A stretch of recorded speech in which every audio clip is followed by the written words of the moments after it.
Assalamu alaikum. Today we are here with another class, and today very important point on bond valuation will be discussed. So, inshallah, I am sorry for the last day due to internet issue.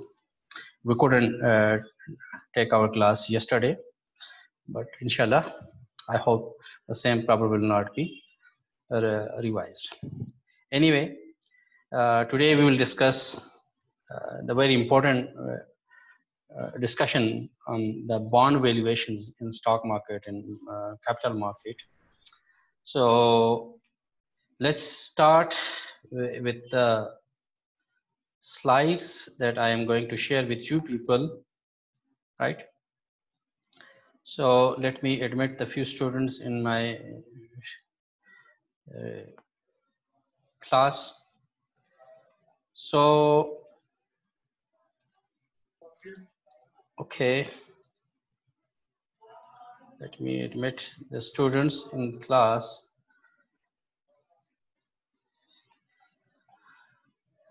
Okay, this is chapter number 4, the valuation of long-term securities.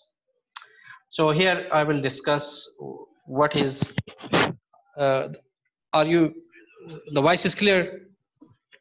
I think the voice is clear. Raise your hand if the voice is clear. Okay.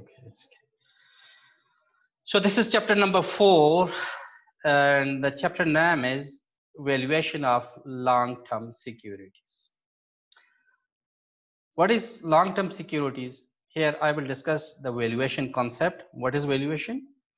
And then we'll discuss few long-term securities. But today we'll focus only on the bonds valuations. So the valuation of long-term security, we'll discuss here the distinction amongst valuation concept. What is valuation and what are different types of valuation? We will discuss the bond valuation as well, preferred stock valuation, common stock valuation, and rate of returns or yields on the stocks. So these are the 5 topics that I am going to discuss with you people in this lecture. Let's see. First thing is, what is a value? याद रखिए, value किसी भी चीज की हम निकालते हैं तो 2 तरह के कॉन्सेप्ट हम इस्तेमाल करते हैं. First one is the liquidation value and the second one is the going concern value. Liquidation value किसी भी एसेट की वो वैल्यू होती है कि जब हम उस एसेट को डिस्पोज ऑफ करते हैं, सेल आउट करते हैं, या किसी फर्म को शट डाउन करते हैं, यानी कि फर्म को हम बंद करते हैं. ऐसी सूरत में जो उसकी वैल्यू निकलती है, उस वैल्यू को हम नाम देते हैं लिक्विडेशन वैल्यू कहते हैं. दूसरी वैल्यू हमारे पास जो कहलाती है, that is called the going concern value.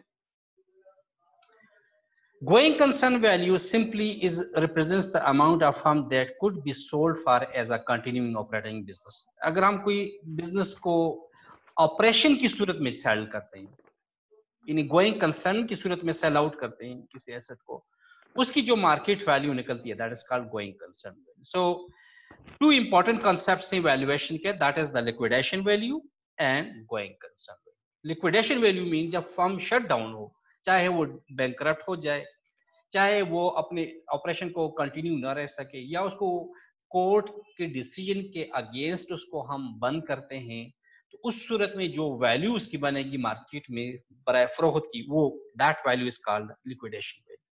While the going concern value of a firm of an asset is a value that is in continuation of business. वो बिजनेस हम shut down नहीं करते, continue business में जो उसकी value निकलती है, that value is called the going concern value.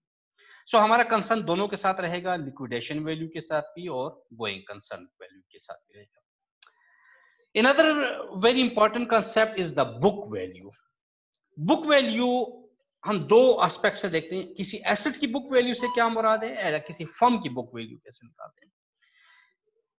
Asset की बुक वैल्यू वेरी सिंपल निकालते हैं कि जो the accounting value of an asset, the assets cost minus asset cost minus accumulated depreciation. For example हमने एक asset acquire किया था 1 लाख रुपए का, और उस पे अब तक हमने 10,000 की डिप्रिसिएशन चार्ज की है, तो कास्ट 1 लाख है और डिप्रिसिएशन जो उस पे हमने चार्ज की 10,000 है। सो 1 लाख से हम 10,000 माइनस कर देंगे, रिमेनिंग अमाउंट रह जाएगी 90,000। So this 90,000 is the value of asset at book, so we call it book value. So simple सा कॉन्सेप्ट है कि अगर हमारे एसेट की जो कास्ट है जिस पे हमने एक्वायर किया है और उसमें से हमने माइनस कर दिया उसकी अकामुलेटेड डिप्रिसिएशन, सो उससे माइनस करने जो रिमेनिंग वैल्यू होगी that is called the book value of an asset. Similarly अगर हम बुक वैल्यू फर्म की निकालेंगे, then how we calculate that? Very simple, total assets of firm, firm के टोटल एसेट्स जो उसकी बैलेंस शीट पर last balance sheet जो भी मार्केट में आई हुई है एनुअल रिपोर्ट में, लाइक सपोज हमारे पास लेटेस्ट किसी भी फर्म की जो रिपोर्ट है वो 2019 और 20 की होगी जो कि 30 जून को कंप्लीट होगी, तो ये तो हमारे पास आई नहीं है। लास्ट 30 जून 2019 की किसी फर्म की बैलेंस शीट लें, उस बैलेंस शीट में उसके जितने भी टोटल एसेट्स हैं, उस टोटल एसेट्स में से हम लाइबिलिटीज और प्रेफर्ड स्टॉक को माइनस कर लेंगे। क्या क्या माइनस करेंगे? एसेट में, टोटल एसेट्स में, फर्म के टोटल में से लाइबिलिटीज, जितनी भी लाइबिलिटीज हैं, और प्रेफर्ड स्टॉक को माइनस करेंगे। जो रिमेनिंग वैल्यू बनेगी that remaining value is called the firm book value, book value of the firm. So एक इंडिविजुअल एसेट की भी वैल्यू हम बुक वैल्यू पे निकालते हैं और एज अ फर्म का भी हम निकालते होते हैं। So both concept, the book value is the simply, if we are talking about in a single asset, that means the total asset minus cost of an asset minus accumulated depreciation. While we talk about the firm value, it means the total assets of the firms minus total liabilities of the firm minus preferred stock, whatever remains with you, that is the book value of the firm. Okay, I hope the two concepts is now clear. What is book value or what is जो हमने अभी पहली बात की है कि वो क्या है. Now come to another very important concept, that is what is market value. Remember, book value is a different concept. Market value is totally different. Please mute your mic, all of you. Please mute your mic. At the end, we will take your question, and that at that time you may on your mic, please. There's some distortion. I don't know from which side it's. Okay. What is market value? Market value represents the market price at which an asset is traded. बहुत आसान सा concept है। Market value से मुराद किसी भी asset जो market में trade हो रहा है, फरोख्त हो रहा है, खरीदार उसको खरीद रहे हैं, that price, that value of an asset is called the market value. For example, किसी कंपनी का शेयर है, उसकी बुक वैल्यू आज के दिन 15 रुपया है। वो हमने कैसे निकाला? उस बुक, उसकी कास्ट से उसकी डिप्रिसिएशन हमने माइनस कर।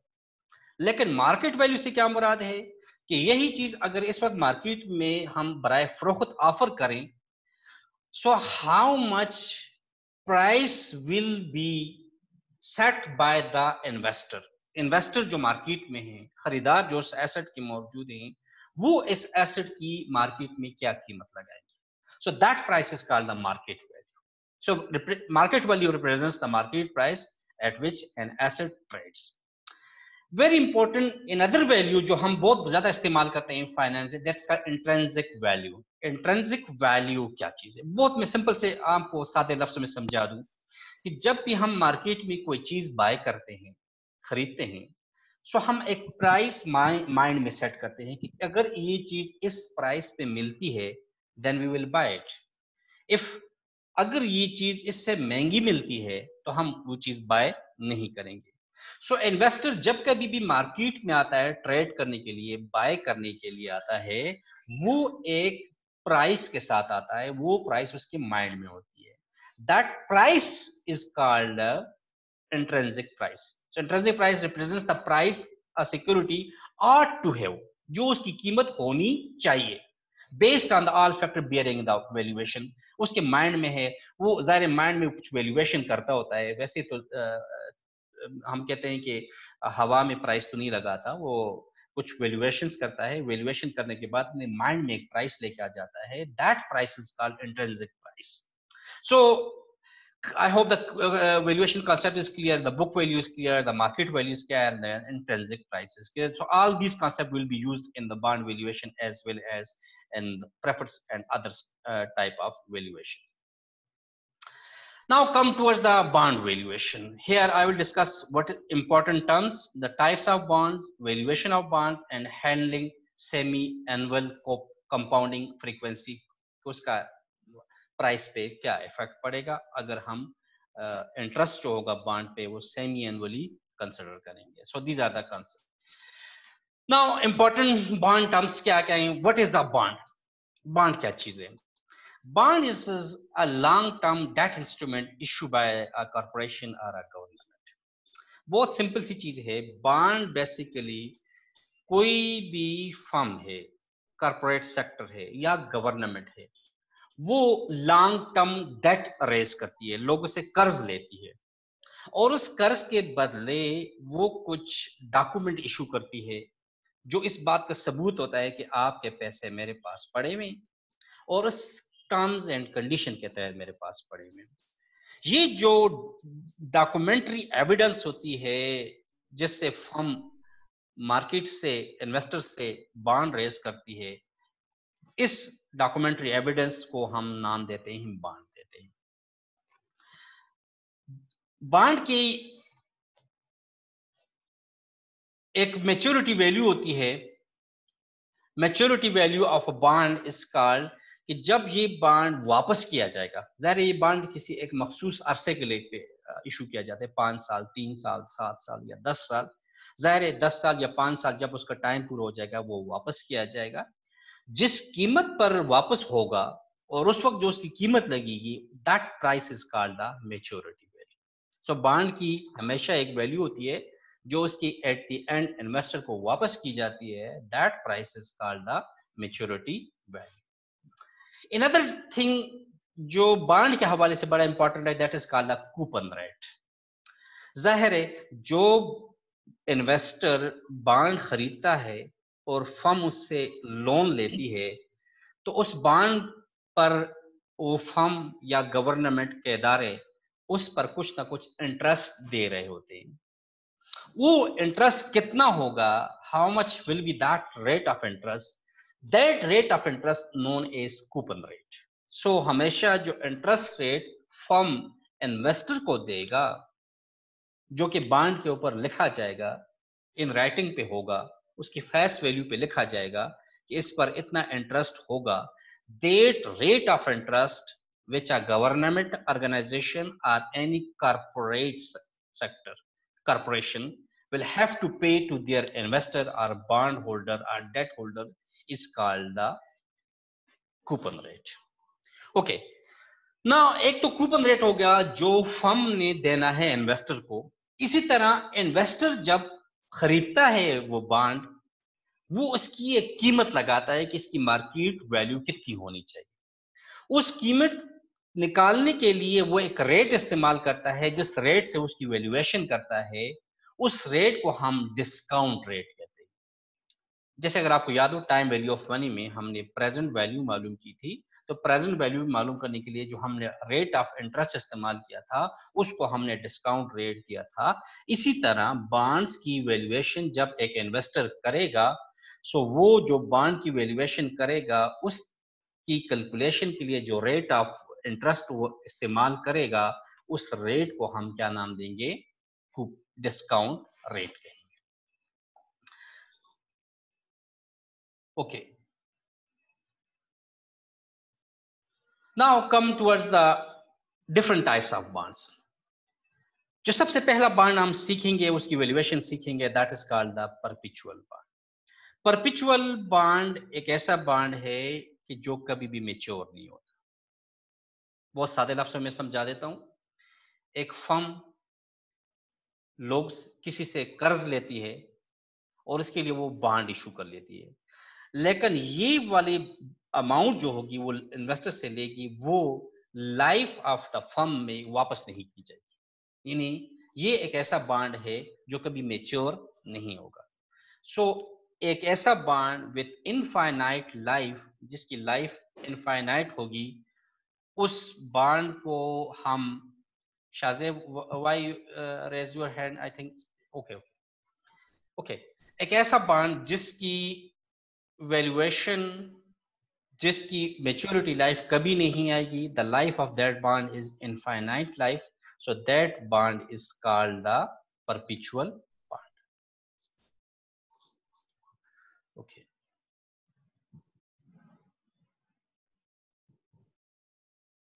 ओके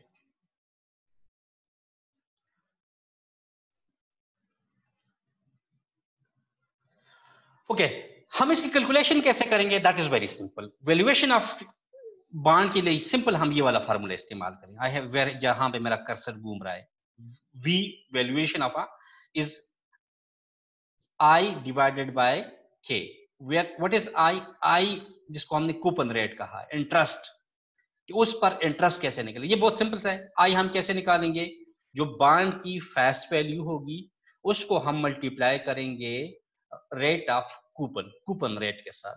सो जो अमाउंट बनेगी, that amount is called I, I means interest on the bond, divided by K D. के डी क्या चीज है? दैट इज कॉल्ड, जिसकी मैंने बात की थी, जिसको हमने कहा डिस्काउंट रेट। वो रेट जिस पर एक इन्वेस्टर मार्केट में वो एसेट खरीदता है, यानी वो रेट जो उसके माइंड में होता है कि इतना मिनिमम मुझे रिटर्न मिले।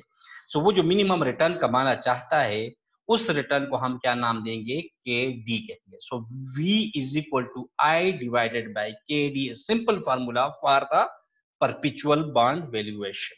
आई is rate of interest, K D is the discount rate जो इन्वेस्टर कमाएगा।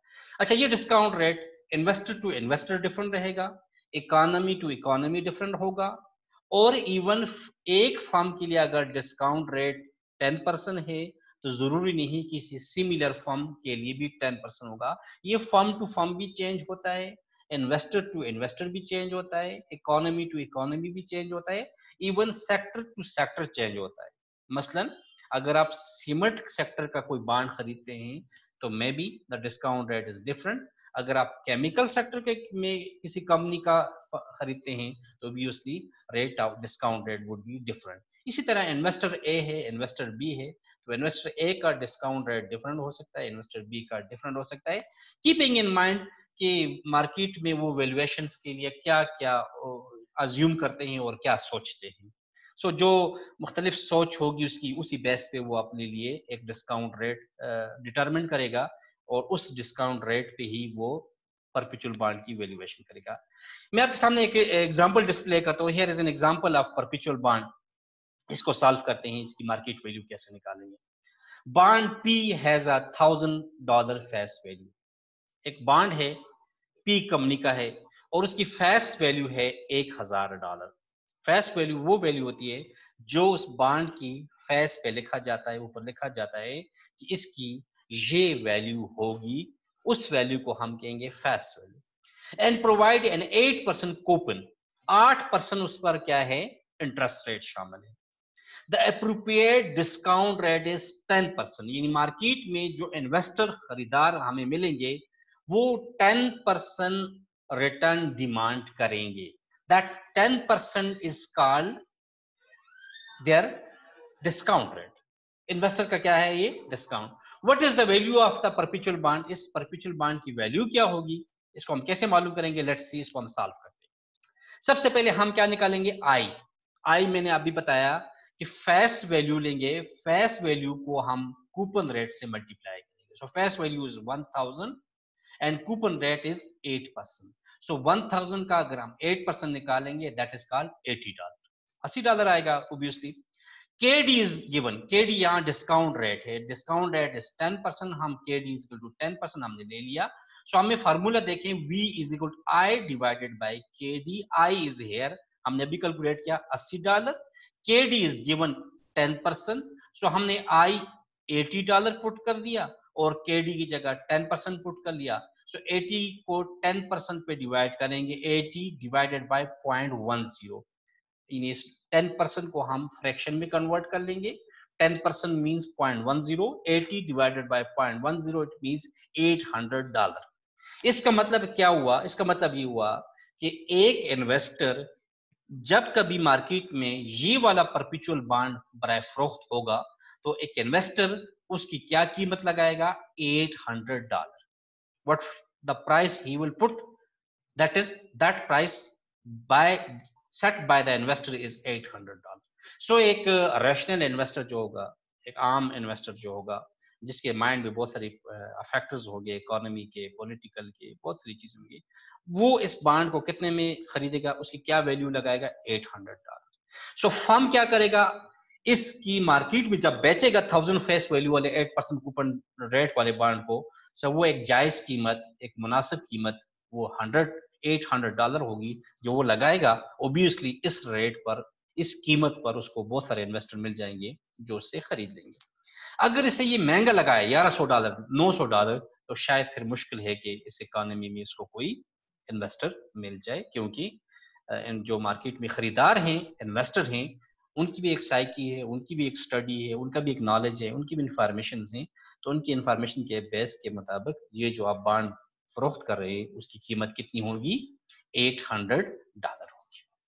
आई hope the problem is clear now to you. Now दूसरा किस्म का बॉन्ड है, that bond is called non zero coupon paying bond, या simply हम कहते हैं non zero coupon bond. Non zero coupon bond is a coupon paying bond with a finite life. ये बहुत सिंपल सा है, एक ऐसा बॉन्ड जिसमें दो चीजें क्लियर होंगी, दो चीजें क्लियर होंगी। नंबर वन, उसकी लाइफ कितनी होगी, एंड नंबर टू, उस पे इंटरेस्ट रेट कितना होगा। जो अपनी परपेचुअल बॉन्ड की हमने डिस्कस किया था, difference between the perpetual bond and this bond is the only simple is, perpetual bond में लाइफ इनफाइनाइट, इनफाइनाइट लाइफ, ये नहीं कभी भी मेच्योर नहीं होने वाला था। नॉन जीरो कूपन बॉन्ड में लाइफ फाइनाइट होगी, यानी 5 साल होगी, 10 साल होगी, 7 साल होगी। सो इसको अगर कैसे मालूम करेंगे? वेरी सिंपल फार्मूला है, that is called V is equal to I divided by 1 plus KD raised to the power T। इसको हम सम करेंगे, यानी पहले साल, दूसरे साल, तीसरे साल, चौथे साल, plus at the end market value divided by 1 plus KD power N। ये सिंपल सा फार्मूला होगा जो हम इस वैल्यूएशन का इस्तेमाल करेंगे। And if you can go with the table, table के जरिए सॉल्व करते हैं, then wait simple, V valuation of bond is equal to I multiplied by present value interest factor of NVT at the rate of KD into given time। यानी rate, discount rate कितना होगा, time कितना होगा, plus market value के लिए भी हम simply ये इस्तेमाल कर लेंगे।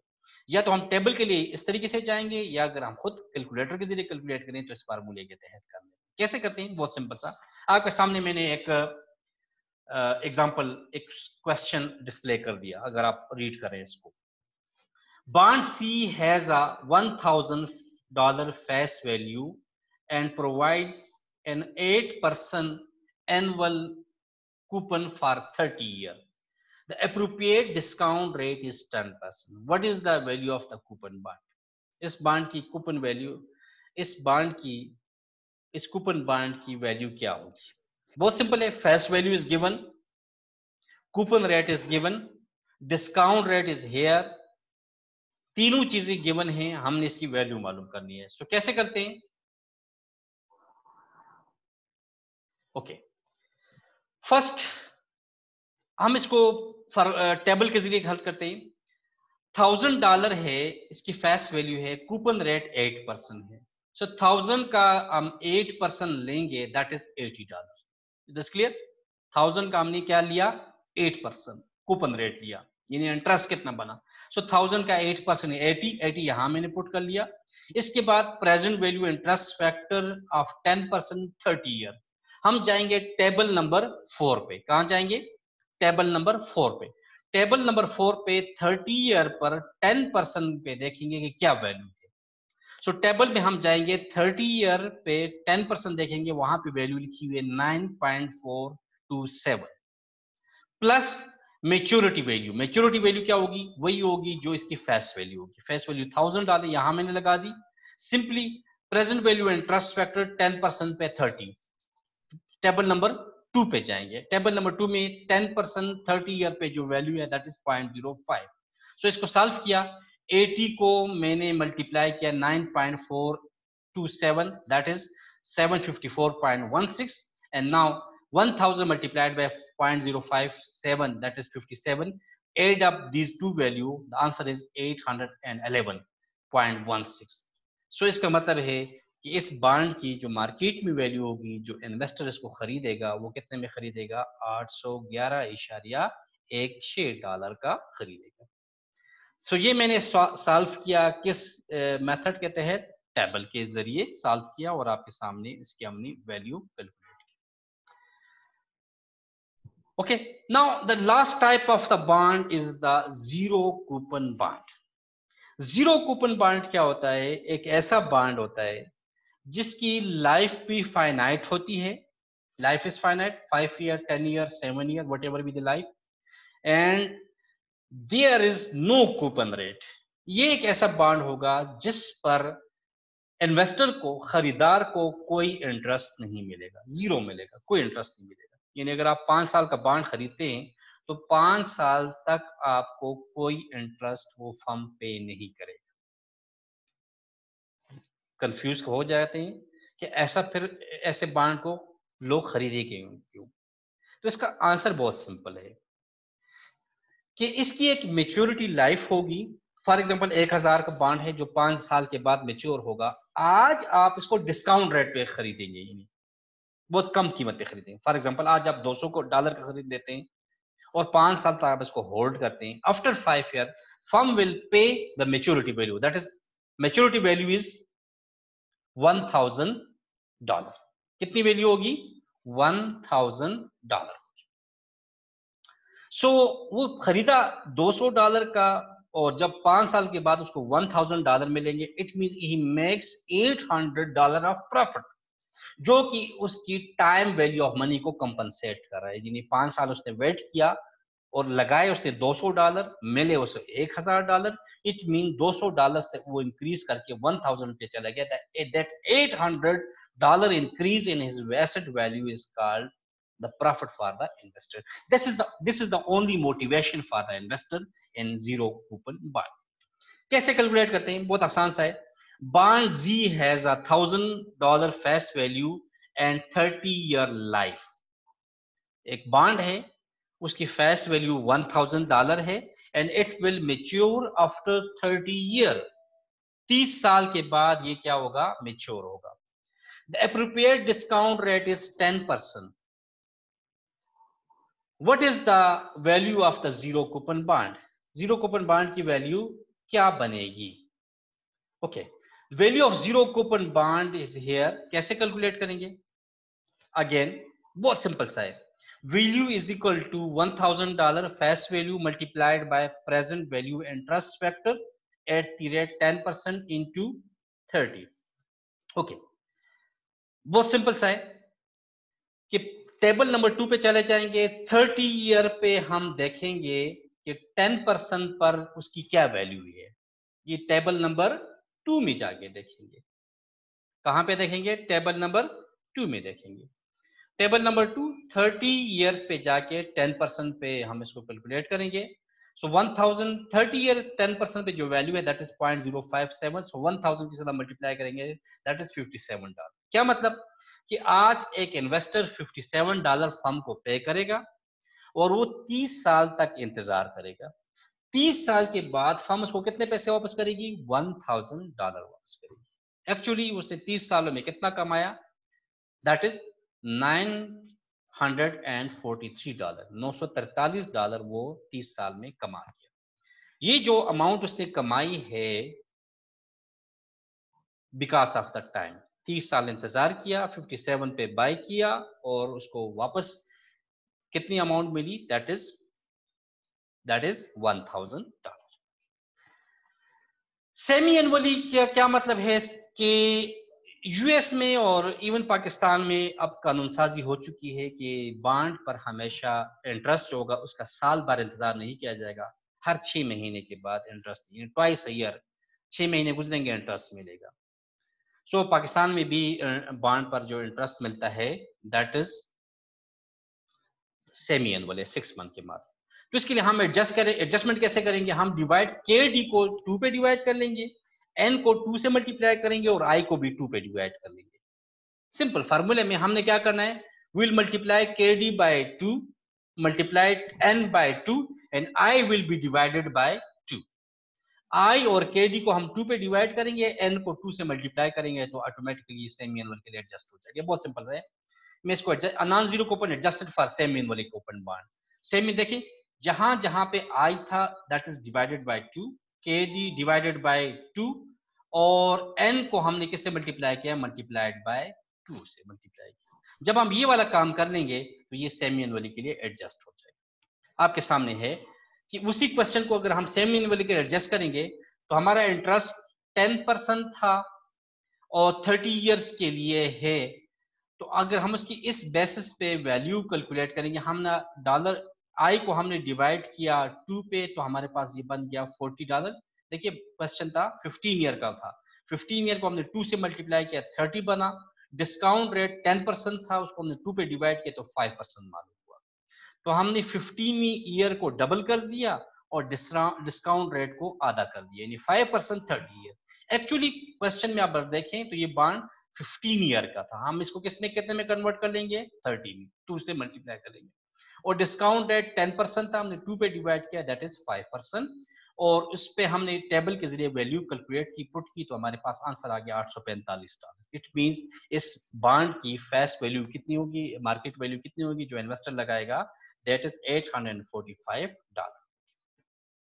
ओके, प्रेफर्ड स्टॉक पे अभी बात नहीं करते, इंशाल्लाह प्रेफर्ड स्टॉक पे हम आने वाले दिन बात करेंगे। थोड़ा सा टाइम ले लेते हैं क्वेश्चन आंसर्स पर, मेरे पास 2-4 मिनट हैं। if you have any question you may ask about the bond valuations now.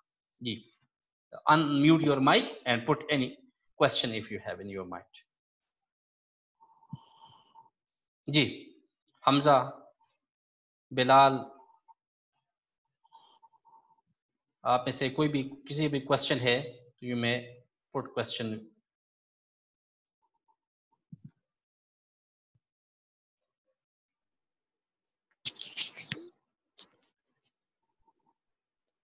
Ji ji